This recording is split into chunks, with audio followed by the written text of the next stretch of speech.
Começando mais um Jô Soares 11h30 e a polícia não sabe o que fazer para conter, no Rio de Janeiro, a onda de arrastões que se arrasta e arrasa todas as praias.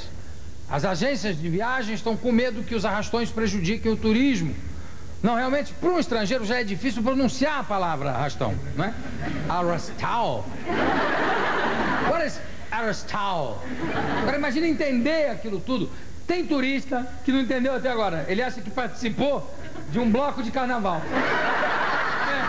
Ficou lá tonto, assim. Is this carnaval? Carnaval. Yes, malandro, é carnaval, é isso. Pior é que gostou.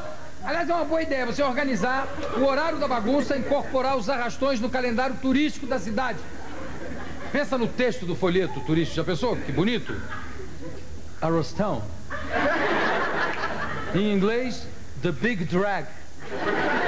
Acontece geralmente aos domingos em 3 sessões, uma de manhã e 2 à tarde. É um evento inesquecível, de muita emoção. Venha vivê-lo nas nossas praias. Para isso, você terá que se despojar completamente de todos os seus pertences. Vá à praia nu. Ou então adquira no camelô mais próximo um kit de objetos roubáveis para arrastão. Óculos escuros vagabundos, pente de plástico para colocar atrás da orelha e chinelo de dedo que solta a tira. Não, se você organizar direito, o arrastão pode virar um evento de dimensões internacionais. Sabe, Eco 92, podia ter também Arrastão 93. Virar uma festa que nem o carnaval. Quem sabe o Brizola não cria o arrastódromo? Hein? Todo mundo instalado de binóculo esperando o arrastão passar. Olha aquele, olha que bonito, olha aquele ali. Não, espera a segunda onda que é melhor, mais bonita. Bom, vamos ao programa de hoje. Daqui a pouco vocês vão ver o líder do PMDB na Câmara, Genebaldo Correia, a diretora do Museu de Arte Contemporânea de São Paulo, Ana May Barbosa, e o cantor e compositor roqueiro Lulu Santos. Fiquem calmos, tranquilos, que eu vou me arrastar até o camarim e volto na onda depois dos comerciais.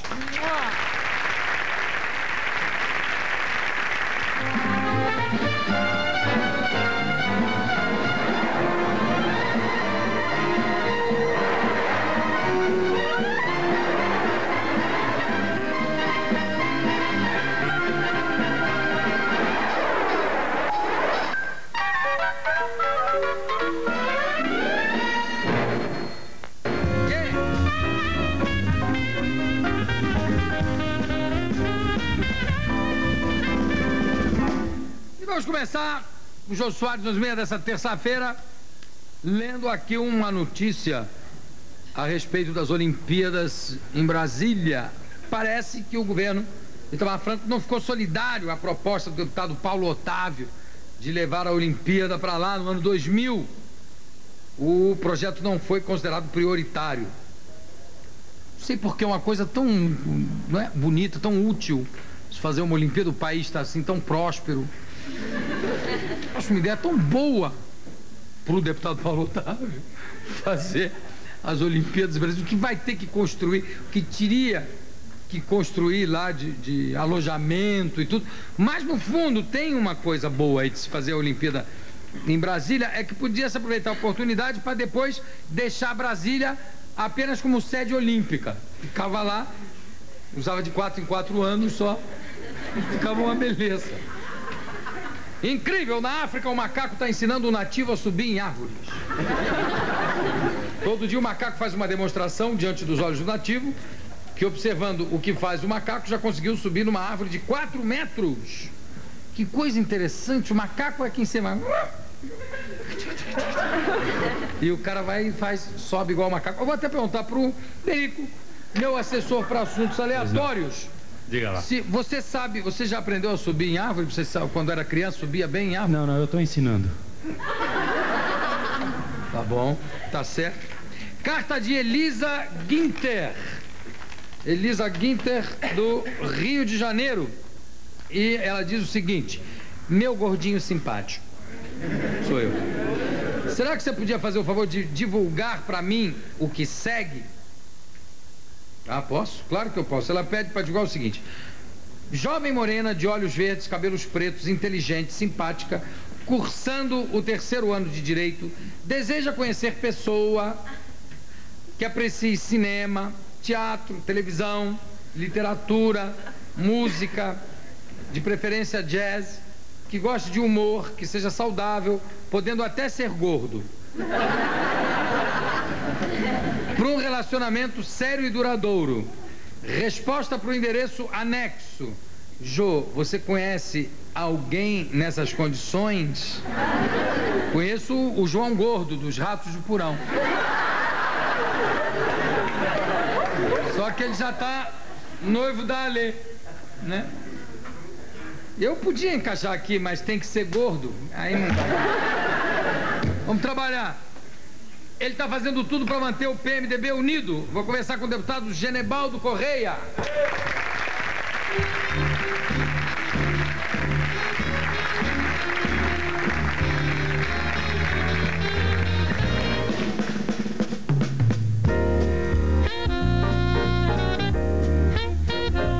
Genebaldo, você lidera uma bancada, mais de 100 deputados, 102 deputados, né, para ser mais preciso, e já chegou à beira de um infarte, toreando interesses tão diversos.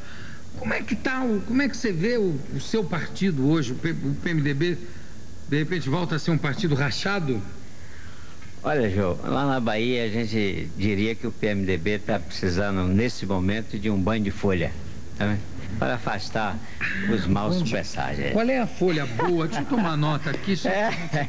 Tem alguma folha Depende especial? do terreiro, viu? Depende do terreiro. Eu não vou explorar isso. Mas eu queria lhe dizer... Como é o nome desse banho? Afasta a quércia? Não. Une o PMDB, né? Eu quero dizer o seguinte, dentro de pouco tempo, você verifica, nós tivemos uma presença do PMDB muito importante nesse processo de impeachment.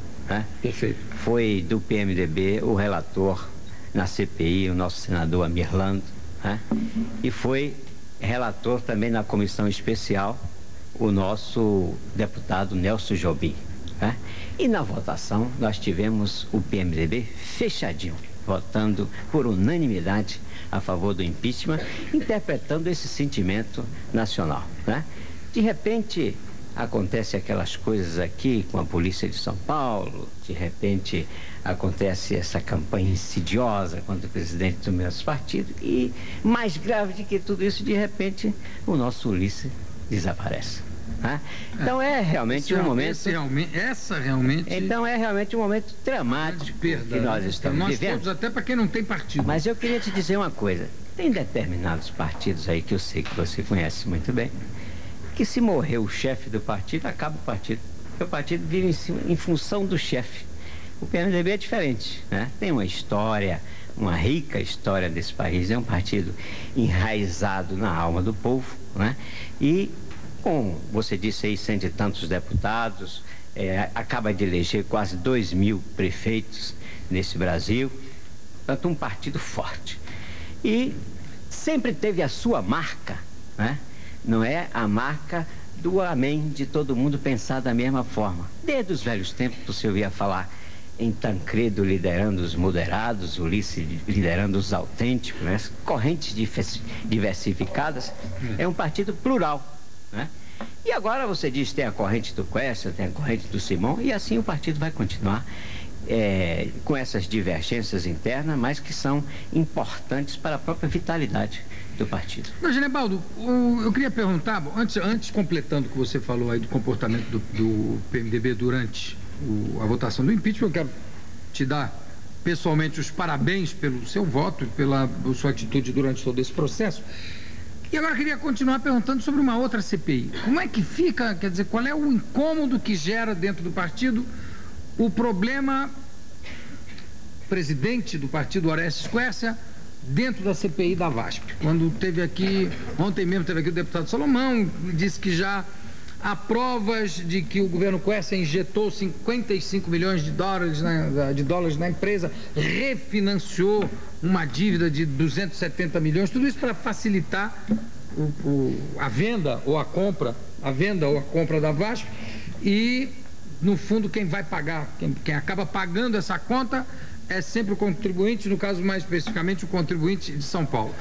Hoje, o deputado Nilson Gibson pediu demissão da presidência da CPI da VASP.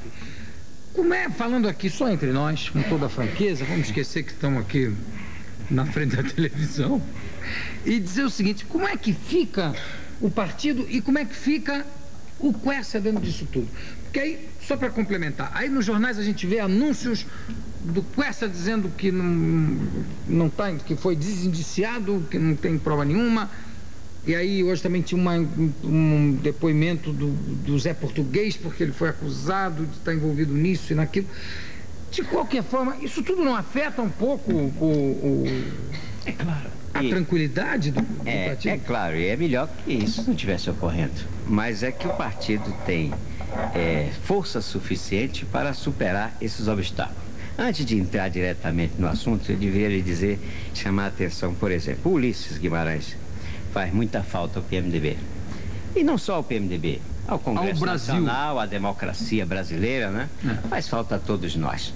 Agora, você também conhece aquela história do clássico de futebol, né? Às vezes o juiz expulsa o jogador de campo, o melhor jogador do time, e os outros que ficam, né, se entusiasmam e dobram o esforço, né, para superar aquela lacuna. É assim que nós estamos fazendo. E mas quando o Pelé era expulso era complicado. Não, né? mas às vezes o Santos ganhava sem o Pelé. Eu não sei, não me lembro dele ter sido expulso, né? Depois o Armando Marques já botou ele para fora algumas vezes. Foi. Mas geralmente ocorre isso, né? Então, eu quero lhe dizer que nessa questão da CPI da VASP, o PMDB está absolutamente tranquilo para fazer a apuração necessária. O indiciamento já foi desfeito, porque foi um absurdo. O juiz requereu-se, a justiça concedeu o cancelamento desse indiciamento. Quando se instalou a CPI da VASP, o Quércia teve o cuidado de se antecipar a qualquer convocação. Fez um ofício ao presidente se colocando à disposição para depor. Quando se tratou de quebrar o sigilo bancário, que é um assunto hoje na moda, né? Quebrar o sigilo bancário, ele também se antecipou e colocou as suas contas à disposição da comissão. É preciso dizer que o Quércia já colocou as suas contas à disposição da CPI. Se você me disser que o presidente Nilson Gibson, na presidência dos trabalhos, pronunciou palavras ou deu despacho que não deveria ter dado, no regimento da casa tem o caminho para se corrigir isso. E não é um soco na cara, uma tentativa de agressão, que é a correção, né? Cabe recurso para o presidente da casa e cabe recurso para o plenário da comissão. E só trabalhando assim é que a gente pode fazer desse país uma democracia limpa, né? Em que todos tenham direito e sejam respeitados. Então eu quero lhe dizer com absoluta tranquilidade que nós vamos entrar em entendimento com os líderes dos outros partidos para substituir o presidente da comissão, e posso lhe assegurar que é o PMDB que teve esse papel decisivo no processo de impeachment, que ainda não se concluiu, mas que vai concluir. O PMDB terá a responsabilidade perante a nação de fazer com que tudo se apure, como a gente diz lá no interior, tintim por tintim. Então, a minha pergunta é o seguinte, Genebaldo, a gente teve alguns exemplos aí de deputados do PFL, inclusive do vice-líder do PFL, que foi para a CPI e, chocado com tudo que foi descoberto na CPI, deu o seu voto contra o presidente Collor, ou seja, a favor do impeachment. Eu quero saber o seguinte: se por acaso realmente ficar comprovado que houve injeção de dinheiro na empresa, que houve facilidades que não deveriam haver para que a VASP fosse vendida ou passada para o Wagner Caído, se essas coisas ficarem comprovadas, O PMDB, como é que fica em relação ao Quércia? Afasta o presidente Horácio Quércia da presidência da mesma forma que o presidente Collor foi afastado, foi repudiado por todo o Congresso? Veja bem, eu tenho absoluta certeza, pelo que eu conheço, que evidentemente não é o que você conhece e não é o que grande parte do público conhece, do processo de privatização da VASP, que foi autorizado pela Assembleia Legislativa de São Paulo, que foi feito por uma comissão constituída por decreto do governador, com a participação de representantes da Assembleia Legislativa do Estado, representantes do governo e da oposição na época, e com a participação de funcionários da empresa, também nessa comissão de licitação. Eu sei que a responsabilidade do governador Quércia foi simplesmente em sancionar a lei que autorizou a privatização e baixar o decreto de constituição da comissão de privatização. Essa é a sua responsabilidade em todo esse processo, única e exclusivamente. Pode-se discutir se politicamente, se a decisão política do administrador, do governador Horácio Quércia foi conveniente ao interesse do Estado de São Paulo. Mas a pergunta é a seguinte, se afasta ou não afasta? Eu vou chegar lá.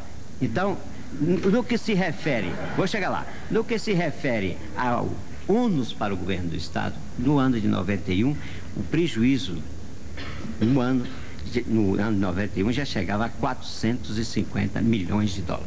Portanto, era um peso pesado para o Tesouro de São Paulo.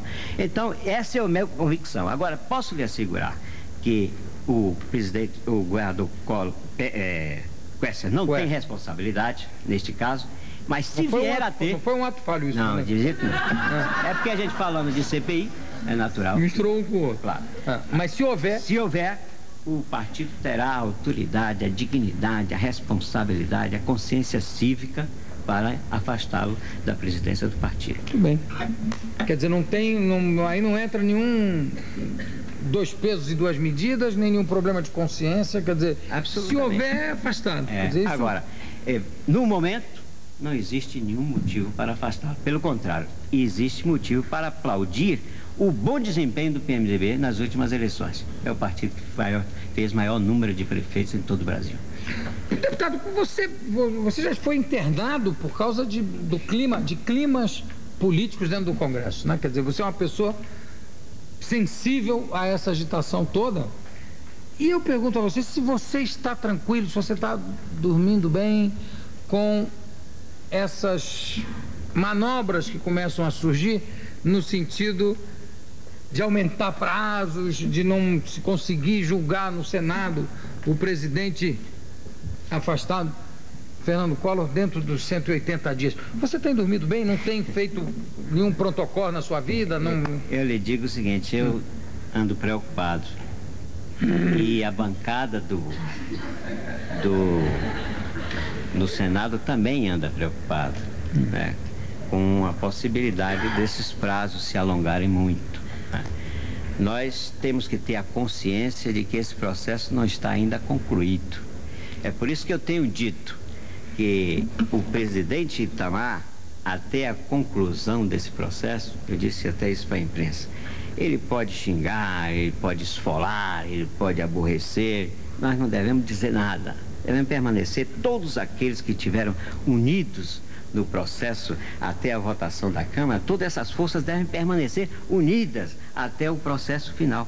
E o pior que pode acontecer é um retrocesso, é esgotar os 180 dias sem que tenha havido a conclusão do processo. Essa é a nossa preocupação. Mas eu espero que... Mas essa preocupação dessa reunião de hoje... Essa preocupação tem um certo fundamento, deputado? Eu vou lhe explicar por quê. O nosso relator, que é o senador Antônio Maris, que é um homem competente, é um homem sério, né?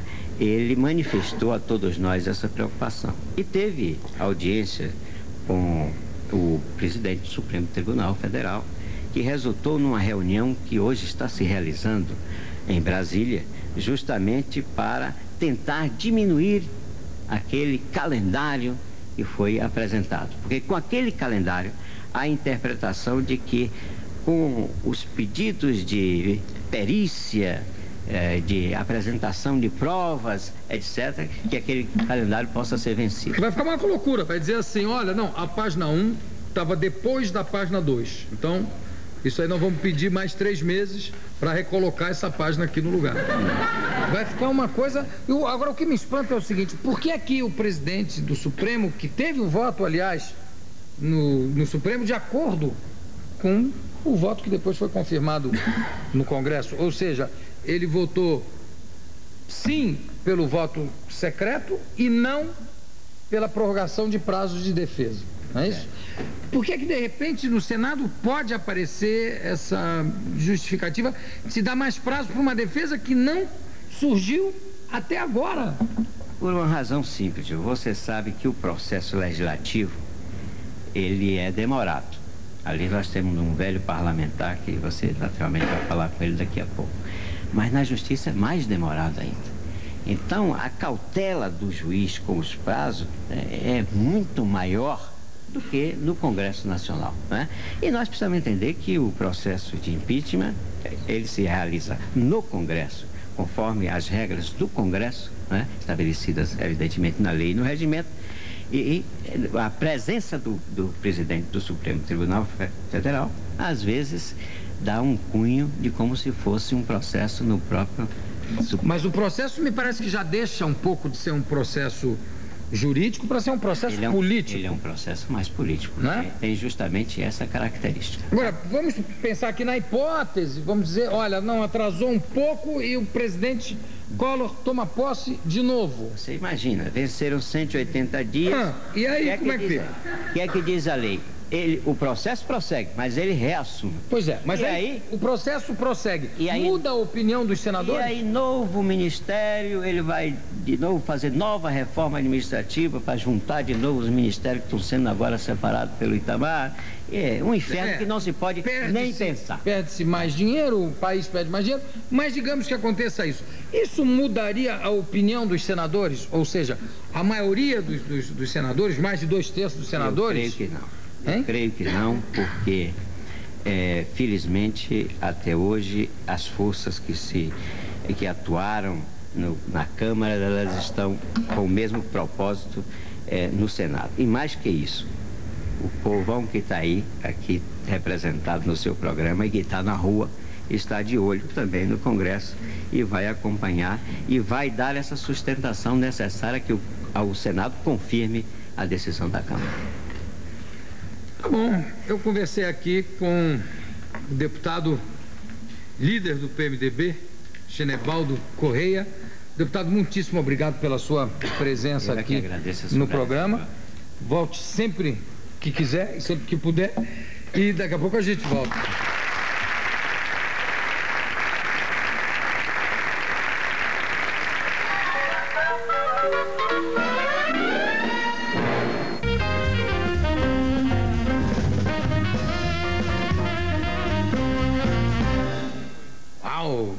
Osmar, eu gostei desse negócio de óculos. O que é? Você está com algum problema? É porque me falaram que eu sou parecido com o Lulu Santos.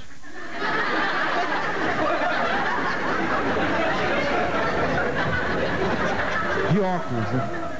É verdade, é igualzinho. Quando eu entrei, eu falei, meu Deus, é o Lulu que tá ali. Ah, bom, agora o Lulu de óculos ficou igualzinho.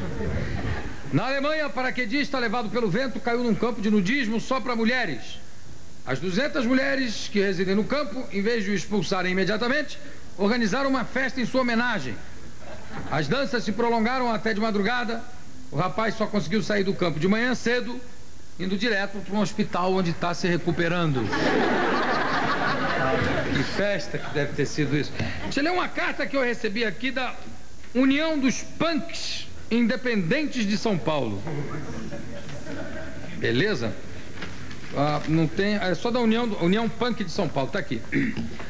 Caro Jô, gostaríamos de manifestar o nosso apoio a você no que toca ao assunto do neonazismo no Brasil. Somos anarquistas, portanto, libertários, sendo assim, totalmente contrários a atitudes que não de encontro à liberdade do ser humano, como racismo, fascismo e nazismo. E o pior é que nem segundo a própria ideologia distorcida deles, eles estão certos. Porque a única raça que poderia eventualmente ser separatista no Brasil é a dos índios. Por ora é só. Qualquer dúvida que você tenha para com o movimento punk, escreva para o endereço abaixo, mencionado, tá aqui. Falou, bicho. Tá certo, no punk não tem nada a ver com o negócio de skinheads, esse movimento neonazista que tá ficando realmente, além do ridículo, perigoso. Um absurdo se falar em... Tá no mundo inteiro, né? Pintar de novo pessoas com ideias nazistas, ideias de racismo, ideias vergonhosas. Mas vamos trabalhar. Ela é uma batalhadora da cultura e das artes. Eu vou chamar a diretora do Museu de Arte Contemporânea de São Paulo, Ana May Barbosa.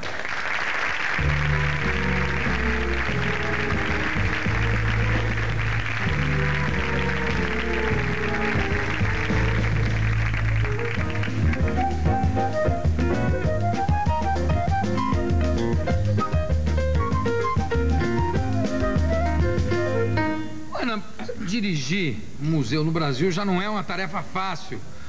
Quando está enfrentando um período de recessão como agora, fica mais complicado ainda? Muito mais. Inclusive, eu acho que inaugurar um museu de arte no Brasil hoje é quase um ato de rebeldia. É um país que não constrói museus e que os museus que existem já, são mal cuidados por falta de verba. Agora, pra você ter uma ideia, na Europa, na década de 70, se construíram uma média de um museu por semana. E nos Estados Unidos, na década de 80, esse número foi muito maior. Toda a universidade americana tem orgulho de ter um museu de arte.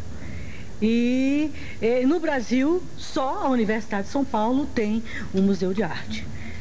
E foi uma tremenda batalha para construir esse museu. Só realmente a vontade política do reitor foi que tornou isso possível. Você não acha que é também um problema assim do hábito da frequência do museu, quer dizer, não há uma preocupação de se levar crianças ao museu, não há uma preocupação de se criar esse tipo de mentalidade. Que eu, inclusive, eu digo, você não é que eu esteja defendendo aqui uma civilização museológica, e acho que o Brasil também acho que é um país muito jovem. Alex, pega o papel para mim que o meu braço ainda não vai lá. Eu acho que o Brasil é muito jovem para ter museus por méritos, muito obrigado, para ter museu por méritos históricos, vamos dizer assim, né? Ser um país de 2000 anos e que tenha então guardado coisas, preservado coisas para os seus museus, e também não é um país que seja uma potência econômica, como é o caso dos Estados Unidos, que vai lá e compra. Vamos comprar lá aquele Gauguin, olha, tem um Van Gogh ali dando sopa, e vamos montar no caso do Museu de Ciências Naturais, como é o caso do Museu de Nova York, que tem lá dinossauros montados, etc e tal. Mas mesmo assim, você não acha que uma coisa influencia a outra? Quer dizer, o hábito de não se ir a museu? Acho sim. Eu acho que o ensino da arte nas escolas, eu estou vendo muitos jovens hoje aqui, o ensino da arte nas escolas tem prejudicado o acesso da juventude à obra de arte. Porque o ensino da arte no Brasil ainda é dominado pelo ideário modernista. A ideia de que arte é para tirar de dentro, botar para fora. E não se preocupando com a formação do olhar, com a educação para ver, com a alfabetização visual, que é importante no mundo de hoje até para ler televisão, até para ver televisão.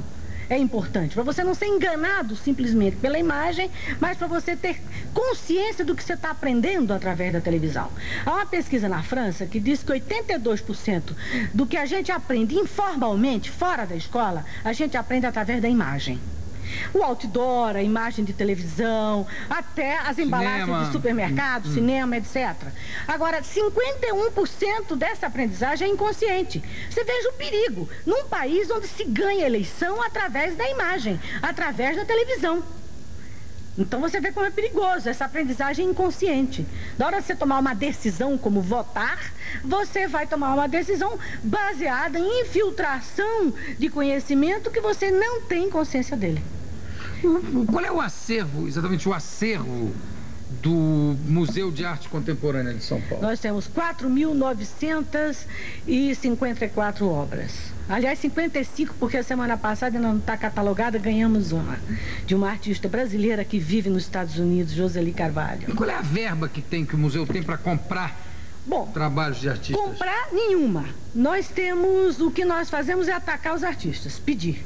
E, em geral, eles são muito generosos, extremamente generosos. Baravelli, por exemplo, há 2 anos atrás, eu pedi a Baravelli uma doação, ele nos deu 5 obras que eu fui escolher no ateliê dele. Então, há uma enorme generosidade por parte dos artistas. E também é importante para o artista pertencer ao acervo, ao maior acervo de arte brasileira que existe no mundo, de arte brasileira moderna e contemporânea. O acervo do museu é maior que o acervo do pessoal do Gilberto Chateaubriand, por exemplo? Olha, isso é a grande discussão. Qual é o acervo mais importante? Nós tínhamos uma grande defasagem em relação ao acervo do Gilberto Chateaubriand, que era a arte contemporânea, exatamente porque a gente não podia comprar a arte de hoje, o artista jovem. O que é que a gente fez? Não tendo dinheiro, nós propusemos um comodato a um colecionador. E nós estamos recebendo agora 15 obras que atualizam completamente o acervo. E aí, a lacuna que nós tínhamos em relação ao acervo do Chateaubriand, que inclusive é conselheiro do museu também, participa do MAC também, agora essa lacuna está sanada.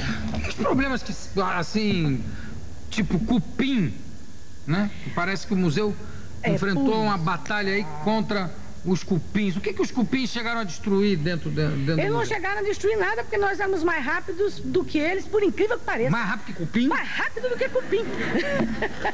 Nós temos 4 restauradores no museu. Quer dizer, eles restauravam, o cupim comia e eles iam restaurando? Não! E não dava tempo.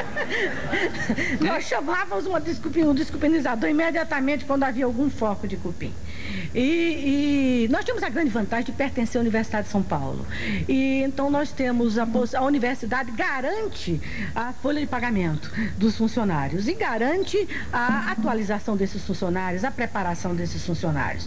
Todos os meus funcionários, todos os meus técnicos já estudaram nos Estados Unidos, fazem frequentes viagens para a Europa. Eu tenho inclusive um processo curioso. Como o museu tem obras valiosíssimas que estão sendo sempre emprestadas para o exterior para participar de exposições. Por exemplo, nós temos 5 dequíricos e um dos dequíricos é o mais importante, um dos 4 mais importantes na iconografia do dequírico. Nós temos o autorretrato do Modigliani. Eles estão sempre viajando, viajam mais do que eu. Então eu criei a prática de só sai do museu obra de arte acompanhado por um técnico do museu, por um funcionário do museu. E que vai levar Leão de Chácara do Quadro. Isso, mas tudo pago por quem está pedindo emprestado. Sim, então é uma grande chance para fazer o meu pessoal viajar. A gente tem no ponto aqui um tape com alguns trabalhos, algumas obras do acervo do museu. Ouvirem, tá no ponto esse vídeo? Se tiver, solta pra gente ver um pouco. Aqui o que é? Dá pra... Eu não estou conseguindo ver, João. Vê ali do lado, tá dando pra ver não, né? Agora é um Volpe. Agora dá pra... Volpe. O Volpe. O monitor aqui do lado tá muito escuro. Aqui? É um Sulage. É um Flexor. Um Flexor, eu não estou conseguindo ver. Esse é um Baravelli. Esse é Baravelli. Baravelli. Oiticica? Oiticica. A Anita Malfatti, a Boba da Anita Malfatti. Essa obra participou da Semana Modigliani, esse é Modigliani, né? Modigliani, o autorretrato Modigliani. Está viajando para o Japão no fim do mês. Kandinsky. Mas a exposição que vai inaugurar o museu... Chagall. Esse é uma raríssima obra do Chagall. É um autorretrato expressionista do Chagall. Chagall viveu na Rússia e quando ele saiu da Rússia deixou todas as suas obras lá. Aqui é um Braque, né, agora? Agora é um Braque. Não estou conseguindo ver. Quando está escuro... Raul Dufy. O Dufy? Raul Dufy. A Tarsila ali, olha lá. A Negra da Tarsila, que é uma das peças fantásticas. Esse quadro do Chagall é um quadro que deve viajar muito. Picasso. Também. Agora estamos editando um livro de Picasso para criança. E vai haver uma exposição só com as obras de Picasso que nós temos no museu para crianças, especialmente desenhada para crianças. Esse último quadro que apareceu foi um Portinari. Foi um Portinari. Esse quadro do Chagall viaja muito. Não, o do Chagall não viaja tanto. O que viaja é o Modigliani. O Modigliani é que é o turistão mesmo. Exatamente. É o grande turista. Quando esses quadros viajam, Ana May, eles viajam completamente cobertos por seguro? Completamente cobertos por seguro. Quanto é que fica o seguro do Modigliani hoje? 30 milhões de dólares. É avaliado, bom, o seguro depende do país. No Brasil você paga 1%. Mas não, eu sei, mas digo, esse Modigliani foi avaliado em 30 milhões de dólares? Para efeito de viagem, não é para efeito de venda, mas para efeito de viagem. Porque para efeito de venda o mercado caiu muito ultimamente, né? Quer dizer, quem comprou Van Gogh a 30 milhões... está no prejuízo. Exatamente. Agora, como é que se explica, por exemplo, quer dizer, que tenham artistas como Van Gogh, né? Artistas mortos, quadros que atingem 38 milhões de dólares, e também artistas vivos, que aí eu acho muito mais interessante, né? Como o Jasper Johns, que vendeu quadros por 16 milhões de dólares. O mercado não há nenhuma racionalidade no mercado de arte. Que é um artista vivo, um artista que está aí pintando. E aí acharam um afresco do Michelangelo e foi avaliado em 2 milhões e 200 não há racionalidade. mil dólares, quer dizer, não há critério, né? Não há. Tanto que no MAC a gente não avalia a obra de arte, evitamos entrar nessas divergências de mercado. A nossa função é preservar o grande acervo que a gente tem, acervo assim, que é impossível hoje em dia ser novamente feito no Brasil, porque inclusive um dequílico é proibido de sair da Itália. Você não pode comprar um dequílico e retirar da Itália. E a outra função nossa é tornar esse acervo compreensível para o grande público. Como é que isso, desculpa, sem querer te interromper, já interrompendo só um pouquinho. Tá bom. Como é que esses dequílicos vieram parar aqui no museu? Um deles, esse que é considerado um dos 4 mais importantes dequílicos do mundo, esse foi comprado por Oswaldo de Andrade. Olha que fantástico. E o Oswaldo de Andrade comprou para sua coleção, e quando ele estava muito ruim de dinheiro, um grupo de amigos do Titilo Matarazzo... várias vezes que ele ficou ruim de dinheiro. Um grupo de amigos do Titilo Matarazzo comprou o quadro e deu de presente ao Titilo no aniversário. E toda a coleção de Titilo ele doou à Universidade de São Paulo, e é essa coleção que compõe o Museu de Arte Contemporânea da Universidade de São Paulo. O dequílico está indo para Roma o mês que vem. E a pessoa do MAC que vai levar o dequílico está aqui presente. Quem é? Aquela jovem. Que sorte, hein, menina? Está estudando italiano, inclusive. Está toda contentinha, né? O dequílico. Está estudando italiano? Parla italiano già? Mezzo, più o meno?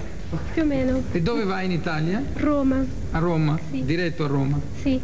É uma italianinha brasileira que está ali. Ana May, o museu está mudando de localização? Está mudando, o acervo está mudando, mas eu vou manter o Ibirapuera no 3º andar do prédio da Bienal para fazer ali um centro de experimentação de arte. Eu já tenho um núcleo de gravura, que é dirigido por Evandro Carlos Jardim, que é excepcional. Jovens artistas se encontram toda semana, há curso de interpretação da obra de arte. Eu estou dando muita ênfase à leitura da obra de arte. Eu acho que isso é muito importante.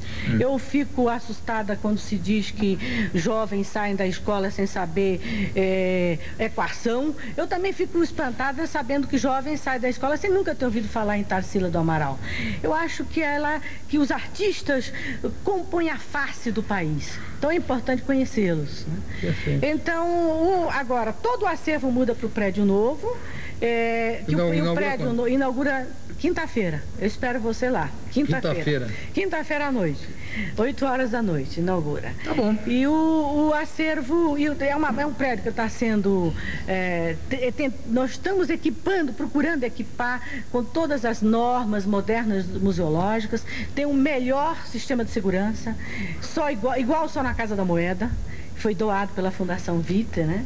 Temos a reserva técnica, que é o depósito onde ficam as obras, também é de uma perfeição técnica enorme.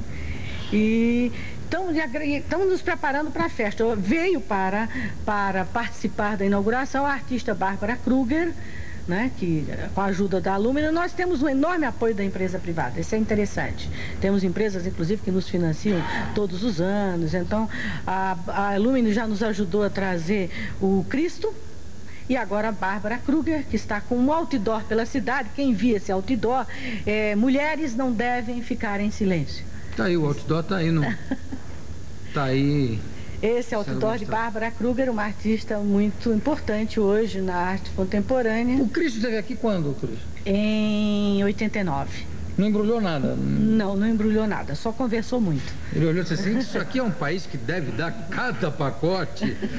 Eu vou te contar. Não deu tempo para ele conhecer o país, para saber disso. Foi rapidinho. Eu conversei aqui com a diretora do Museu de Arte Contemporânea de São Paulo, Ana May Barbosa. Ana May, muitíssimo obrigado pela tua presença. Daqui a pouco a gente volta.